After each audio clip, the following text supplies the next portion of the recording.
唔會啦，請大家靜影相。觀眾揮下手，唔該，得唔得？揮下手。有啲動作。動作安排。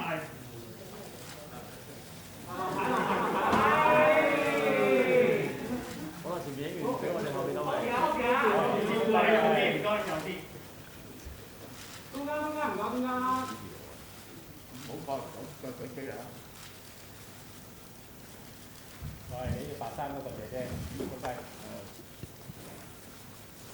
好，差唔多啦。咁有請行政長官同埋第六任嘅行政長官當選人啦，分別上台上邊。好，再講翻個流程。咁首先呢，行政長官啦會用中英文啦去發言，然後第六任行政長官當選人啦，亦都會用中英文去發言嘅。咁一如既往啦，之後我哋就冇呢個答問環節，今日嘅會面呢就會結束嘅。我哋依家首先有請行政長官。各位傳媒朋友，各位香港市民，早晨。昨天5月8日，香港咧係成功同埋順利舉行咗第6任行政長官嘅選舉。我今早咧係非常之高興，可以係第一時間呢就係同當選第6任行政長官嘅李家超先生喺政府總部會面，等我可以親自恭賀佢啊！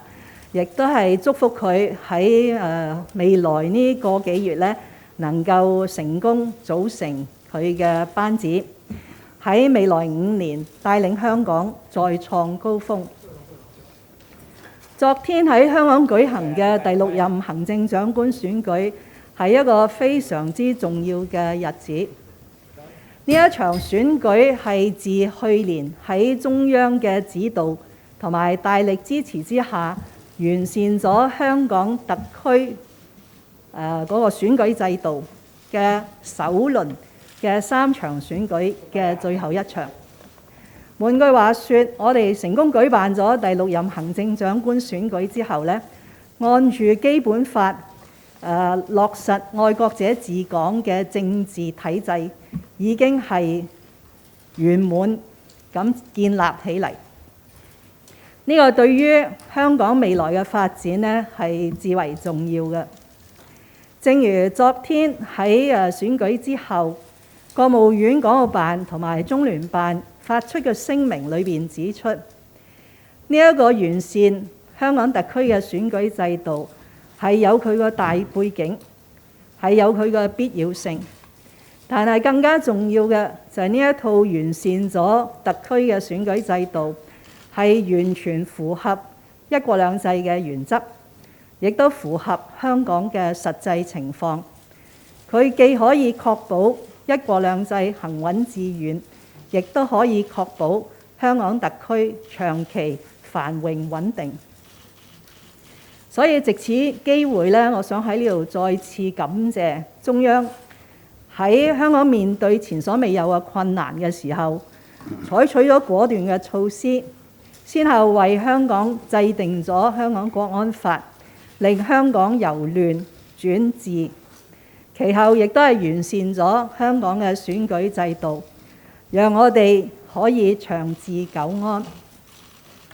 但當然喺呢個過程裏邊呢，支持呢啲咁重要嘅工作，仍然有好多嘅團體同埋個人，我亦都喺呢度一併呢係向佢哋表示謝意。因為大家會記得啦，由舊年3月30日全國人大常委會修訂咗附件1同埋附件2之後，一連串嘅跟進工作呢係一個非常之緊湊嘅時間表下進行嘅，包括本地嘅立法工作啦，同埋先後順利安排咗呢3場嘅選舉。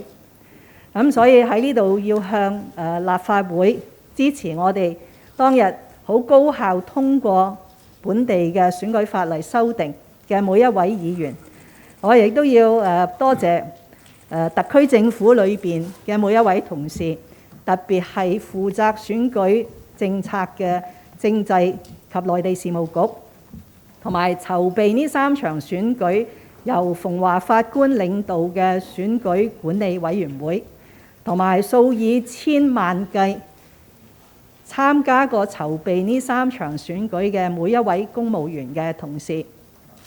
就以昨天為例呢，我相信我哋係動員咗數以千計嘅同事，確保呢場選舉喺公平、公正、誠實、高效同埋安全嘅環境之下進行嘅。最後我想講呢，就喺嚟緊本屆政府嘅餘下任期，即係話唔到2個月，我哋仍然有大量嘅工作要做。其中一個重要工作呢，就係同下一屆嘅政府呢係順利交接。所以正如我昨日發出嘅聲明呢，由我領導嘅特區政府將會為由李家超先生開始籌組嘅第6屆嘅特區政府呢，提供一切所需嘅協助，包括可能大家都好關心嘅就係特區政府嘅重組嘅工作。我哋會喺最快嘅時間裏邊呢，能夠完成相關嘅程序。與此同時呢，我哋亦都會繼續穩控疫情，為日後同內地通關創造必要嘅條件，亦都會讓香港嘅社會呢盡快回復常態，等市民可以開開心心咁參加慶祝特區成立25週年嘅活動。Let me now say a few words in English. It gives me great pleasure to welcome Mr. John Lee back to the Tamar government offices, following his very successful election as a 6th-term chief executive of the Hong Kong Special Administrative Region yesterday. During our brief meeting this morning, I extended to John my warmest congratulations for his election as our next chief executive. And I also promise that this term of government will render all the necessary assistance and support to ensure that he will have every success in forming his governing team and will lead Hong Kong to a greater height in the next 5 years. Yesterday's chief executive election is a very important occasion because it was the third and the final of the first round of 3 elections following the improved electoral system of the Hong Kong Special Administrative Region. As we all know, there was a very severe backdrop to why we need to improve Hong Kong's electoral system. And I am very grateful to the central authorities for taking very timely measures to help Hong Kong to restore her stability. First, with the enactment and implementation of a national security law, and last year, with the improvements to the Hong Kong Special Administrative Region's electoral system. As pointed out in the statement made by the Hong Kong and Macau Affairs Office of the State Council and the liaison office of the Chinese People's Government in Hong Kong yesterday, the electoral reform improvements will enable that Hong Kong will continue to thrive as a special administrative region under this important principle of one country, 2 systems, and will also lay a very solid foundation for the continuation of Hong Kong's stability and prosperity. I have to take this occasion to thank, above all, the central authorities for their support and guidance over these years, especially in the improvements to the electoral system, but also to thank thousands of colleagues who had put in a lot of efforts to put in place not only the local legislation for the electoral arrangements, but also to mount 3 successful elections. That is, the election committee subsector election last September and the 7th-term Legislative Council election last December, and then yesterday, the 6th-term Chief Executive election. I have to express my personal appreciation, particularly to the Electoral Affairs Commission, chaired by Justice Barnabas Fung, for hosting a very efficient, honest, and fair election, leading to the election of my former colleague, Mr. John Lee.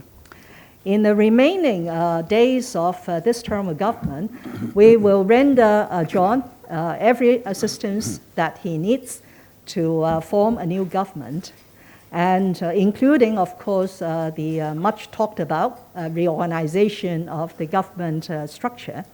And at the same time, I and my administration will continue to fight this COVID-19 epidemic in order to enable the people of Hong Kong to return to normal life as soon as possible, and also to lay a strong foundation for the resumption of quarantine travel into the mainland. This year is the 25th anniversary of the establishment of the Hong Kong Special Administrative Region. I hope very much to celebrate this very important occasion with the people of Hong Kong. 而家請李家超先生發言。首先係多謝行政長官。各位傳媒朋友，早晨。昨天係2022年行政長官選舉，今日係我選舉當選嘅翌日。由於兩屆政府之間嘅交接工作係好多，而時間呢亦都係好緊迫，只有大約7個星期多。所以我非常感謝行政長官今日安排咗時間同我會面，立即咧係展開一啲交接嘅工作。我首先感謝行政長官安排咗候任行政長官辦公室，好讓我喺琴日當選嘅下午咧即刻可以展開工作，所以我係感謝行政長官就辦公室以及人員嘅安排咧係表示謝意嘅。我亦都感謝特區政府喺行政長官嘅領導之下，琴日係舉行咗一場成功而且係好順利嘅行政長官選舉。喺呢個選舉裏邊，我作為參選人有好多親身嘅經歷，我亦都充分睇到參加工作嘅公務員以及相關嘅人員呢，好專業咁喺不同方面嘅安排呢，係既周詳，亦都係好細緻嘅。我亦都聽到不同嘅選委呢，對今次選舉嘅安排呢，係好有正面嘅評價。我多謝行政長官同埋所有參與昨天舉辦嘅選舉嘅所有同事，多謝佢哋嘅辛勞同埋專業嘅工作。剛才我同行政長官會面嘅時候呢，討論咗喺未來幾個星期我哋嘅交接工作，包括正如剛才行政長官所講，架構重組有關方面嘅一啲事宜嘅，亦都有討論過我哋喺未來呢幾個星期嘅防疫抗疫工作將會係個走向會係點，亦都有大家提及呢係慶祝香港回歸祖國25週年嘅慶典活動呢嘅一啲考慮。喺政府架構重組方面，我感謝行政長官，佢喺重組方案方面呢，其實已經係做咗好詳細嘅一啲分析同埋計劃嘅。咁我對建議嘅內容呢係好多謝嘅。咁我亦都係喺某一啲細節嘅方面呢，就剛才同行政長官呢有交換嘅意見。咁亦都好多謝行政長官俾咗佢一啲睇法我嘅。咁我會翻去思考一下。之後呢，我嘅後任辦嘅同事呢，亦都會盡快呢同行政長官嘅辦公室嘅同事呢係商討細節嘅。今日稍後呢，我會去香港特別行政區嘅司法同埋立法機關分別進行禮節性嘅拜訪，先會呢同終審法院首席法官張舉能法官係會面。之後呢，就會同立法會主席梁君彥會面嘅。今日下晝呢，我亦都會分別呢去拜訪4個中央駐港機構作禮節性拜訪嘅，即係中央人民政府駐香港特別行政區聯絡辦公室、中央人民政府駐香港特別行政區維護國家安全公署、外交部駐香港特別行政區特派員公署，以及中國人民解放軍駐香港部隊。係多謝大家。跟住我用英文同大家講講。Yesterday was the 2022 Chief Executive election. I'm grateful to the Chief Executive, Mrs. Carrie Lam, for meeting me today, right on the next day after I was elected. I just had a very useful meeting with the Chief Executive. The discussion was useful to ensure a smooth transition to the new term of government. And we are working under a very tight schedule of some 7 weeks from now to the 1st of July. I would like, first of all, to thank the Chief Executive for arranging very quickly the office of the CE-elect, allowing me to work in the new office in the afternoon right after the election yesterday. I thank her for arranging the office as well as the helpful staff. I would also like to thank the government for organizing a successful and orderly election yesterday. As a candidate during the 2022 CE election, I saw firsthand the professionalism of the civil servants of the government through their meticulous planning of every element of the electoral arrangements. Different members of the election committee have expressed appreciation similarly towards the arrangements. For that, I thank the Hong Kong SAR government under the leadership of the Chief Executive and all the civil servants and personnel who took part and contributed to the smooth running and the success of the election. During the meeting with the Chief Executive earlier, we talked about a number of major tasks to be accomplished in the coming weeks of transition, including the proposed government reorganization package, the latest situation of Hong Kong's work in fighting the epidemic, as well as activities celebrating the 25th anniversary of the establishment of the Hong Kong SAR.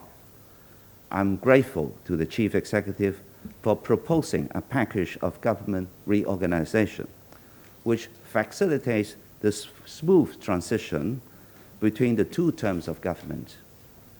The current proposal has already taken various relevant factors into account, and the suggestions are detailed. We exchanged views on certain elements in the package. I shall reflect on those views, and colleagues in the CE-elect's office will be discussing in detail with the colleagues of the CE office ASAP. Later this morning, I shall meet with the Chief Justice of the Court of Final Appeal, Chief Justice Andrew Cheung, and the President of the Legislative Council, Mr. Andrew Leung, respectively. In the afternoon, I shall visit the 4 offices set by the Central People's Government in Hong Kong SAR. That is, Liaison Office of the Central People's Government in the Hong Kong SAR, Office for Safeguarding National Security of the Central People's Government in the SAR, Office of the Commissioner of the Ministry of Foreign Affairs in the Hong Kong SAR, and Chinese People's Liberation Army Hong Kong Garrison. Thank you very much. 好啦，今日嘅會見到此為止，唔該晒大家。